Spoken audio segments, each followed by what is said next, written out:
Você já ouviu a palavra procrastinar? De acordo com o dicionário, significa transferir para outro dia, deixar para depois, adiar, delongar, postergar.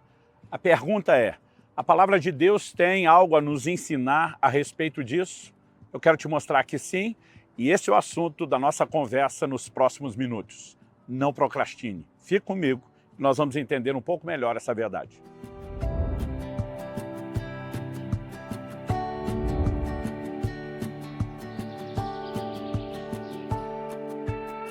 Estou hoje na cidade de Calgary, no estado de Alberta, no Canadá, passando para trazer mais uma palavra ao seu coração.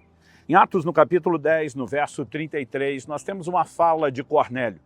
Ele tem a visão de um anjo, o anjo lhe orienta a mandar chamar Pedro, que estava em Jope, em outra cidade, para que ele pregue o evangelho. Quando Pedro chega, depois de 2 dias, a fala de Cornélio é a seguinte, Atos 10, 33, portanto, sem demora, mandei chamá-lo, e você fez muito bem em vir. Agora estamos todos aqui na presença de Deus, prontos para ouvir tudo que o Senhor ordenou a você.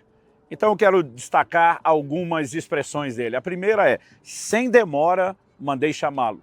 E depois ele diz, agora estamos prontos para te ouvir. Então eu fico tentando me colocar no lugar de Cornélio, imaginando a experiência extraordinária de um anjo de Deus aparecer, de comunicar que Pedro deveria ser chamado, que ele iria anunciar palavras pelas quais seria salvo não só Cornélio, mas toda a sua casa. E há uma atitude, há uma resposta imediata, de prontidão. Ele diz, sem demora, mandei chamá-lo. Agir sem demora é exatamente o oposto de procrastinar. Procrastinar é delongar, é ficar adiando. E muitas vezes, observando o comportamento das pessoas, eu vejo quanta gente falha e erra, não apenas em questões naturais, mas o pior, muitas vezes até em questões relacionadas à vida espiritual, simplesmente postergando, adiando coisas que não deveriam ser adiadas. A primeira coisa que eu quero destacar é que há situações que exigem de nós uma resposta imediata. Por exemplo, no livro de Gênesis, no capítulo 17, no verso 23, depois de Deus anunciar a Abraão que faria uma aliança com ele, com a sua linhagem, e que haveria um selo e um sinal dessa aliança que seria a circuncisão, a palavra de Deus nos mostra que naquele mesmo dia, Abraão circuncidou todos os homens da sua casa. Naquele mesmo dia. Abraão entende o que Deus está falando, compreende a importância e numa lógica simples, ele diz, não há necessidade de esperar sequer para o dia de amanhã. No mesmo dia, aquele posicionamento. Mais adiante, veremos o pai da fé agindo de forma semelhante, numa circunstância que eu acredito que talvez seria ainda mais desafiadora. Em Gênesis, no capítulo 22, nós vemos que o Senhor colocou Abraão à prova e pediu que ele oferecesse seu filho Isaque em sacrifício na terra de Moriá. E a palavra de Deus nos diz no verso 3 de Gênesis 22, na manhã seguinte, Abraão levantou-se de madrugada e, tendo preparado seu jumento, levou consigo 2 dos seus servos, Isaque seu filho, rachou lenha para o holocausto e foi para o lugar que Deus lhe havia indicado. Nós normalmente paramos para pensar que deve ter sido algo extremamente difícil para Abraão, quando Deus pede o seu filho. Interessante que Deus ainda diz, o seu filho, o seu único filho, o filho a quem você ama. Às vezes, lendo esse texto, ainda pensava, Deus precisava ter sido tão detalhista a respeito do fato de que é o único filho, o filho que ele ama. Naquele momento, Deus está arrancando algo de Abraão, pelo menos a reação imediata de Abraão envolve uma ideia de perda, ainda que ele vai ter um posicionamento de fé ao longo do caminho. E ainda assim, Abraão não postergou. Eu fico imaginando se muitos de nós não diríamos para Deus, não dá para ter uns últimos dias de despedida, de relacionamento, de curtir, de aproveitar o menino, mas a Bíblia diz, na manhã seguinte, era ainda madrugada, ou seja, ele não hesitou, ele não demorou, mas com prontidão ele se posiciona. Em Marcos, no capítulo 1, no verso 18, a Bíblia nos mostra que quando Jesus passa por Pedro e André, que estavam ainda junto ao barco com as suas redes, e o chama para que eles o sigam, o texto diz o seguinte, Marcos 1,18, eles deixaram imediatamente as redes e o seguiram. A conversa não é, será que o senhor pode deixar a gente se organizar, pensar um pouco Imediatamente eles deixam as redes como quem diz, é para já, é para agora, e eles decidem seguir o Senhor. O registro desses detalhes não estão na palavra de Deus à toa, não é coincidência. Romanos 15:4 diz: tudo quanto foi escrito para o nosso ensino foi escrito. Então nós precisamos de fato dar atenção a esse nível de resposta pronta, imediata, sem procrastinação, que as pessoas dão a Deus. Em Atos, no capítulo 16, nós percebemos um episódio na vida de Paulo numa das viagens missionárias. Ele tenta pregar na Ásia e a Bíblia diz que o Espírito de Deus não permitiu. E ele tenta contornar pela Bitínia e o Senhor também não permitiu. E Atos 16 diz nos versos 9 e 10 o seguinte: à noite, Paulo teve uma visão na qual um homem da Macedônia estava em pé e lhe rogava dizendo: passe a Macedônia e ajude-nos. Olha o versículo seguinte, o 10. Assim que Paulo teve a visão, imediatamente procuramos partir para aquele destino, concluindo que Deus nos havia chamado para lhes anunciar o Evangelho. Imediatamente. E nós podemos olhar para diversos textos nas Escrituras, onde existe uma resposta pronta, imediata, sem demora. Traduzindo, sem procrastinação. Por outro lado, eu sei que às vezes alguns vão destacar a importância de que antes de determinadas decisões, inclusive quando falamos de decisões sérias e importantes, que a gente de fato possa parar para pensar, refletir, e eu creio que a própria Bíblia nos mostra que há situações que exigem uma reflexão antes da ação. Eu destaquei alguns textos bíblicos que falam de situações onde houve resposta imediata. E a Bíblia também fala de situações que exigem uma reflexão.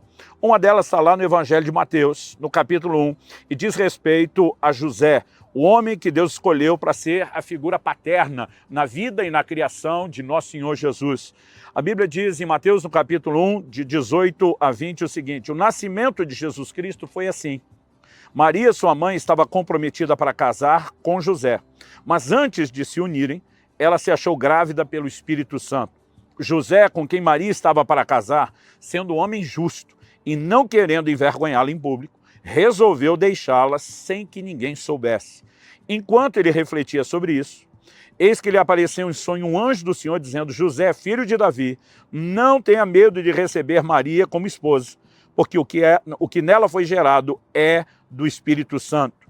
Nós ainda podemos seguir a leitura, ele explica, falando que o seu nome seria Jesus, ele dá detalhes, de que ele seria o cumprimento da profecia de Isaías, Emanuel, e a Bíblia diz no verso 24, quando José despertou do sono, fez como o anjo do Senhor lhe havia ordenado e recebeu Maria por esposa. Então o verso 20 fala dele refletindo sobre aquela situação. Qual é a situação?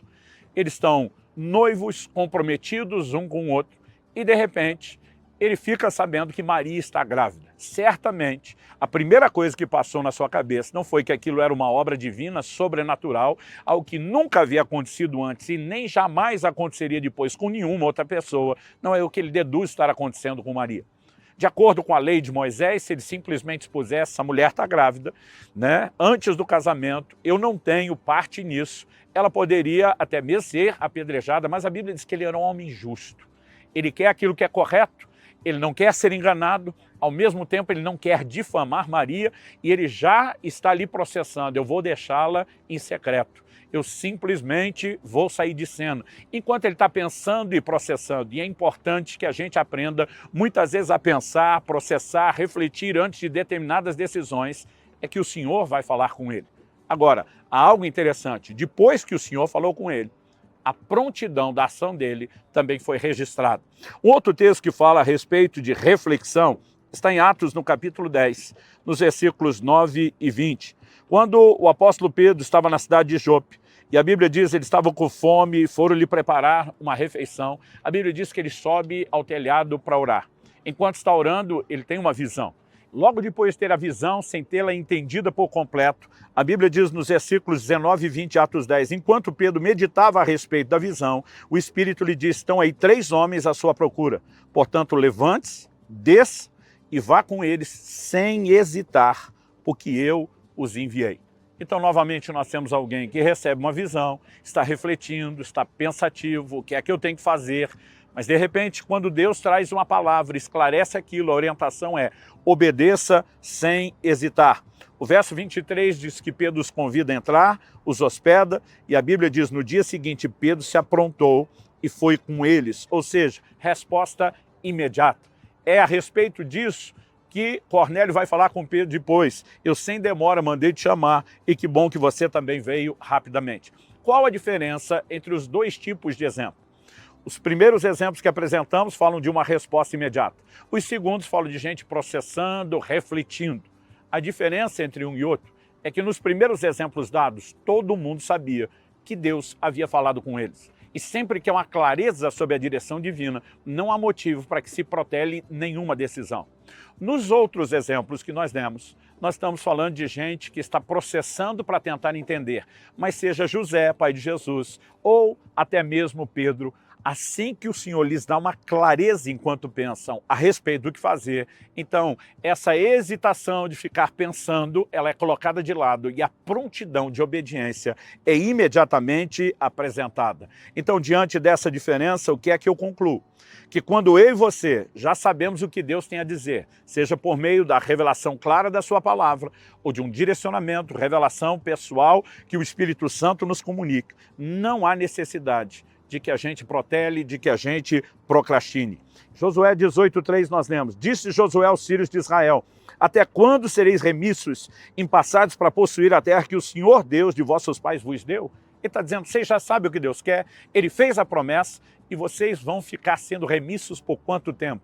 Parem de adiar, parem de prolongar. Eu quero que você olhe para a sua vida e pense não apenas nas questões naturais, mas principalmente nas espirituais. Por que demoramos tanto para tomar uma decisão sobre levar o devocional a sério, evangelizar a família, cumprir o chamado e o propósito de Deus? Não procrastine. Se você já tem entendimento, obedeça. Se você ainda não tem clareza, processe em oração e reflexão até ter. E assim que tiver, haja.